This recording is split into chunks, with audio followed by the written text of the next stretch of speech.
Eleanor. I thought I was prepared. I'd interviewed murderers before. I'd read the copy and spoken to the cult leaders. I'd read the confessions of war criminals. Men who smiled while describing things that should have kept them awake forever.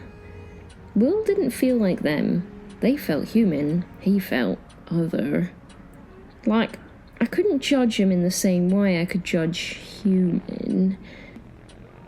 Those evil humans had not engendered fear in me like this. I coughed and cleared my throat. I knew he could sense my discomfort at his mere presence. I started to record the way journalists always do, with a small, ceremonial click, like striking a match in a cave and hoping it would be enough light. Will watched me do it, amused. Everything seemed to amuse him. I looked at the man and met those almond-coloured eyes. They were inhuman. It came out a bit croaky. I reached for the bottle of water and fumbled with the lid a couple of times before finally managing to open it. I took a sip. Most of the sip went down my front. I jumped in my seat and wiped myself down with the sleeve of my cardie. I knew this would be smirked at by him. I blushed red in the cheeks but fought hard to reduce it, making it so much worse. I met the werewolf's eyes again. He showed nothing. Nothing. No laughing smile, no sneer of disdain. Was he being nice?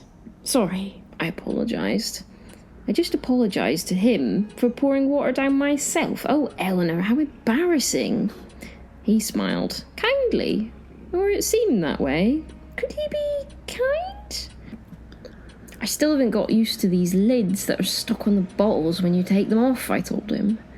I think it's some type of environmental feature, you know, that the bottle lid and the... I went quiet for some unknown reason. He smiled again. Take your time, he reassured me.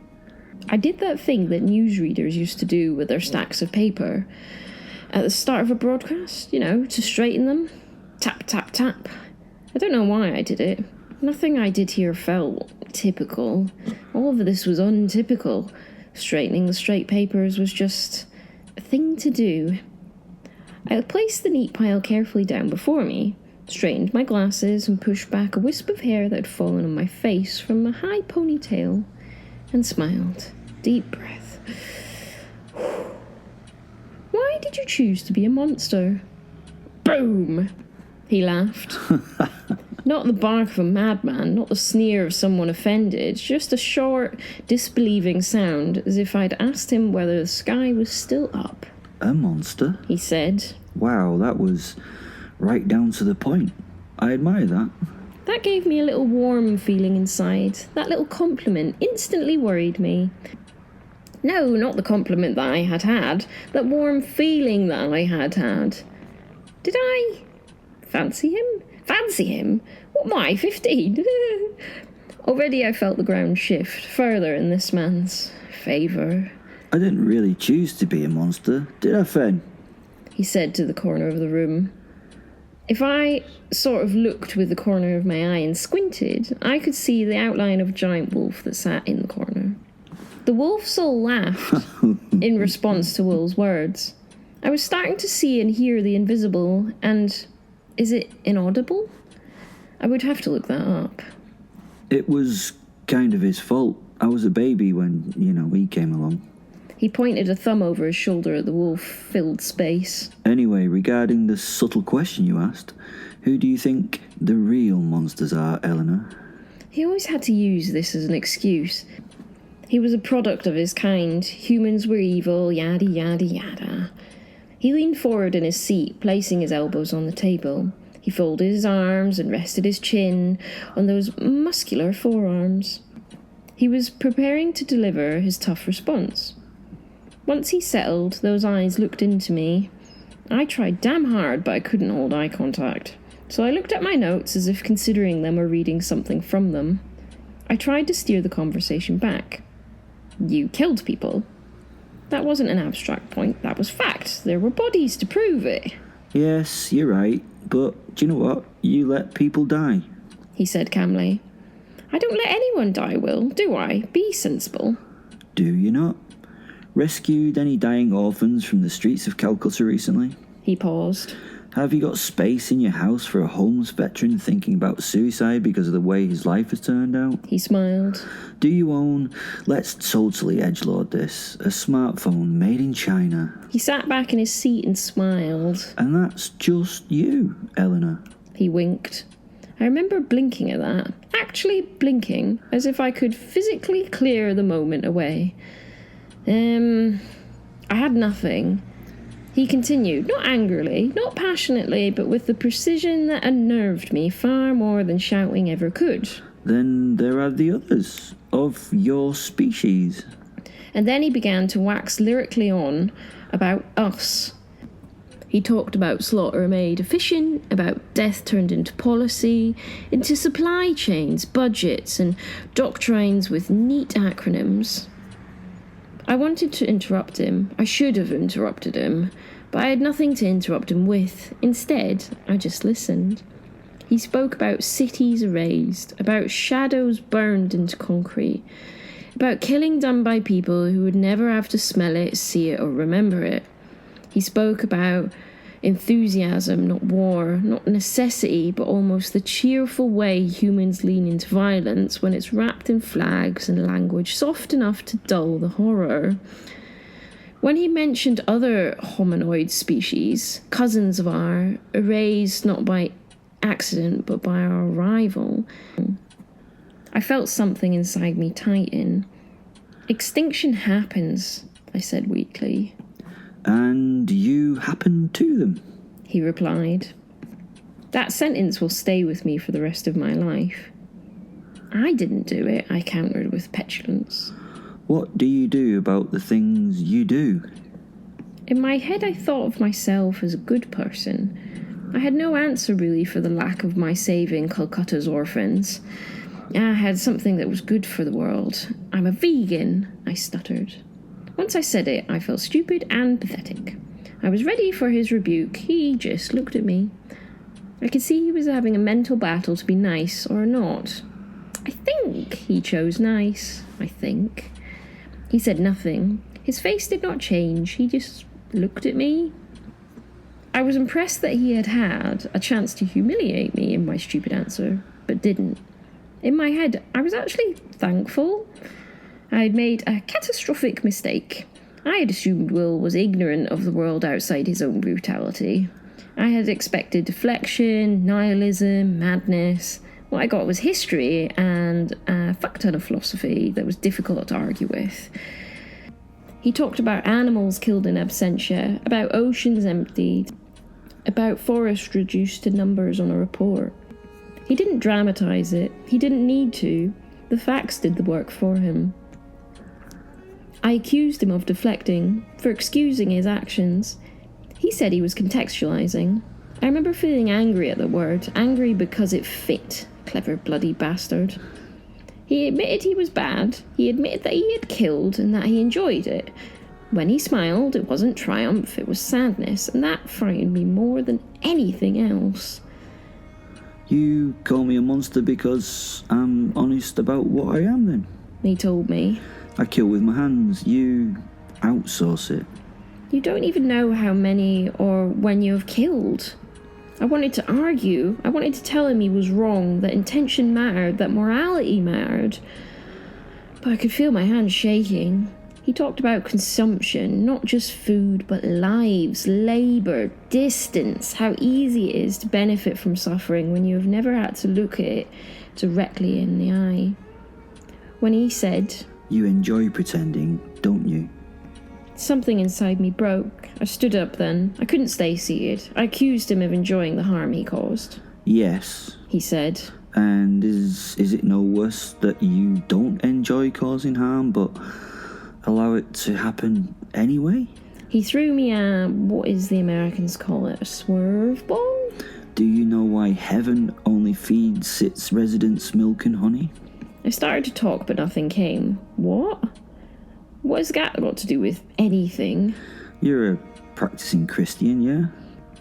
Well, when you know it's real because you meet the devil and God's angels at a cheese and wine get-together, then yes. So why do they serve only milk and honey? You're a vegan, yeah? I nodded. Do you eat honey or bother with lactated liquids? I shook my head in a no. Why? Because they're made by animals. That's unvegan. Correct. He smiled. So why would they be the only food available in heaven? He paused, waiting for an answer. I didn't have one. He smiled. Struggling a little there, champ? Should they not offer, I don't know, is it lentils? I shrugged my shoulders. Okay, I'll help you out here. Milk and honey are served because they are attained in the right way. The right way is important. If they're taken in the right way, nothing dies or suffers, not even a plant. He smiled. There was a moment I understood that this is no longer an interview, it was an indictment. So because everyone kills, I asked, but you just do it so obviously you're better than us? No. He laughed. I'm better than you for many, many more reasons than that. Just my being a monster is much clearer. He put air quotes around the keyword monster. Silence fell. Time passed as my mind raced to argue nothing. He yawned and stretched like the predator he was. The recorder was still running. I hadn't stopped it. I don't know why. Maybe some part of me knew this was important, or maybe I was frozen. I wasn't afraid of him hurting me. I was afraid that if I kept listening, I wouldn't be able to pretend anymore.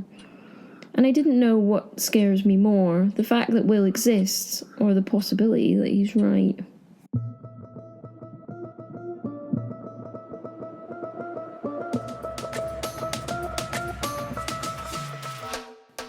The Professor.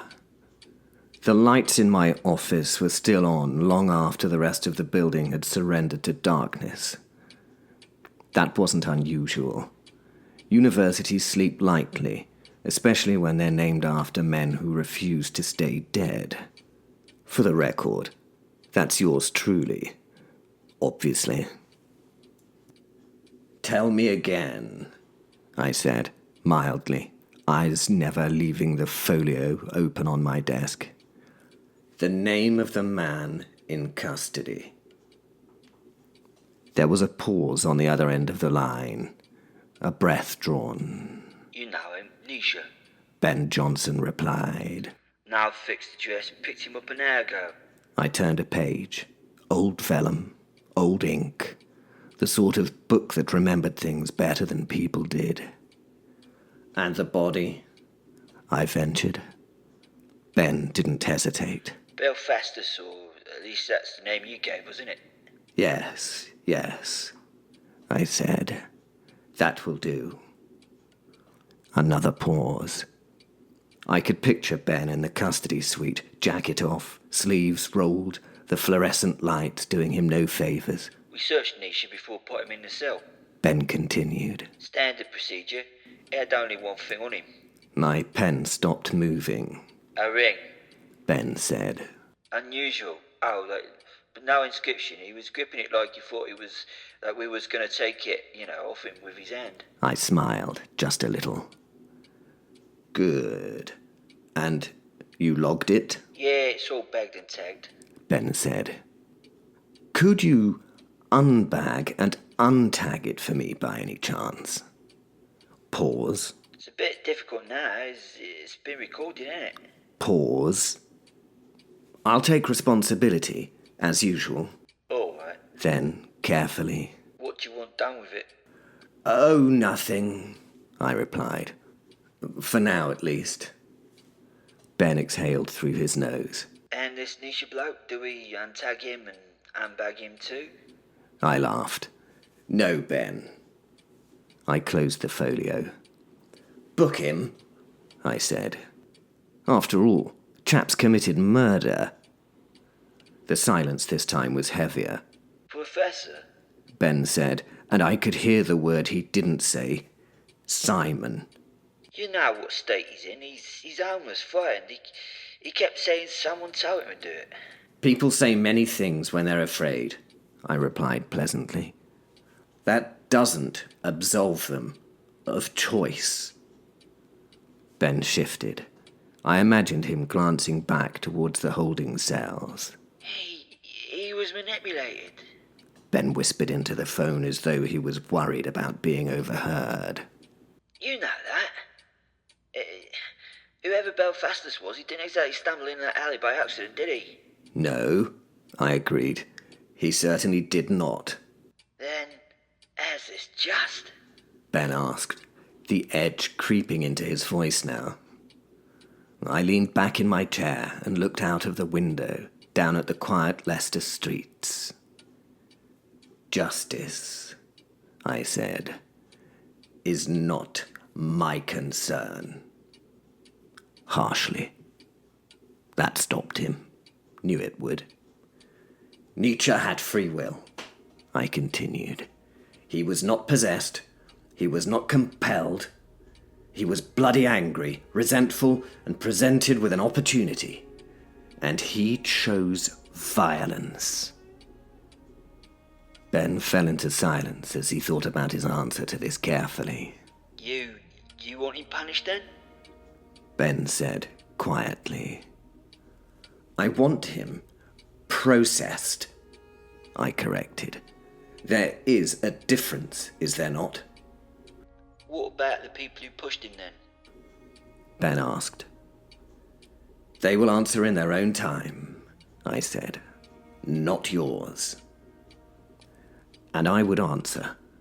I would answer to a lot of things when the time came. Something I was resigned to centuries ago. Another long silence. And then, reluctantly, All right, you're the boss. Ben said. I'll buck him for murder. Thank you, Detective, I said. Oh, and Ben, Yeah? make sure that damned ring gets lost. Pause. Make sure it falls into your pocket and held safe, please. Another pause. A I'm not happy, Ben type of pause. The line went dead. I returned to my work. My last thought on Nicha before he became just another poor unfortunate victim. Well, he made his choice. I felt the guilt momentarily, but then, as always, it was gone. There was little room for more regret in this old head of mine.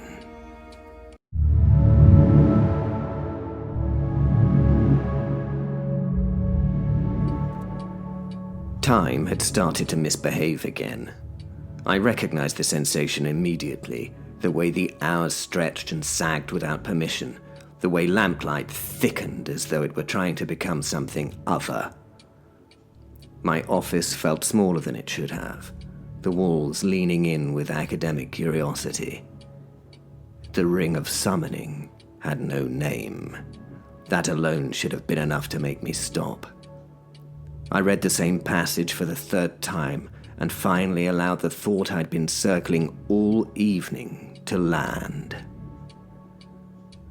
I could trap her. Lucifer. Astaroth too, if I were careful and precise. The ring didn't care about rank. It only cared about ownership, locus and will.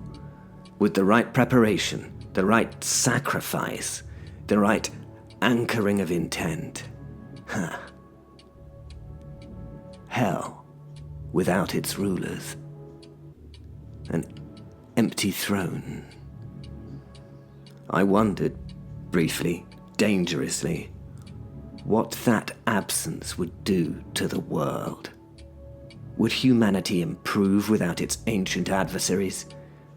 Or would something worse, something unimagined and unburdened by theology, crawl into the space they left behind? I have to admit, the thought thrilled me. And that was when the air changed. Not a draft, not movement. The room simply thickened, as if the atmosphere had become aware of me. I inhaled, and my blood went cold. Burnt sugar, cold ash. I looked up. Sure enough, she was already there. Lucifer sat in my chair as though she had always owned it, one leg crossed over the other with careless elegance. One elbow rested on my desk. In her arms was a small black cat, sleek and perfectly still, its eyes an impossible, venomous green. The animal stared at me with the focused dislike of something that knew exactly what I was and had never been impressed by it. Lucifer was exquisite. Not merely beautiful, deliberately so. Every feature felt designed rather than grown, sculpted by an intelligence that understood desire intimately and despised it just as much. Her skin had a faint, unnatural glow. Dark hair framed a face that could have inspired wars, religions, or both, and furthermore, had done so countless times and would do so again. Her eyes were warm, amused, clever, and utterly merciless. Evil, I realized distantly, was not grotesque. Evil was convincing. For a long, humiliating second, I forgot how to breathe. Then she smiled. It was not kind. Well? She asked, adjusting the cat slightly as though it were an accessory rather than a predator. That was a very interesting thought, Professor. She winked at me. So, Lucifer continued, voice smooth and intimate. what exactly were you planning to do with me once I was trapped? Fear arrived late, but when it did, it was absolute. Before I could answer, before I could decide whether to shout or pray, there was a knock at the door. Ordinary, human, utterly absurd. Lucifer smiled, genuinely delighted. Ah, this will be an interesting moment. The room blinked, and she was gone. No smoke, no sound, no theatrical flourish. Just the faintest, lingering sweetness in the air, already souring into ash. Come in, I managed, my voice rough. The door opened, and Belfastus stepped inside. He looked whole, clean. He was uninjured and very much alive. I stood so fast my chair scraped violently across the floor. You can't be here, I said. You're dead, man! Belfastus inclined his head and stepped forward. Then he bowed, low, formal, infuriatingly calm. On the contrary, Professor, he said softly. I am precisely where I am supposed to be. You bastard. Through the bewilderment of my stifled chamber, something rippled and then settled within my ears. It took the form of a giggle. A giggle from the devil.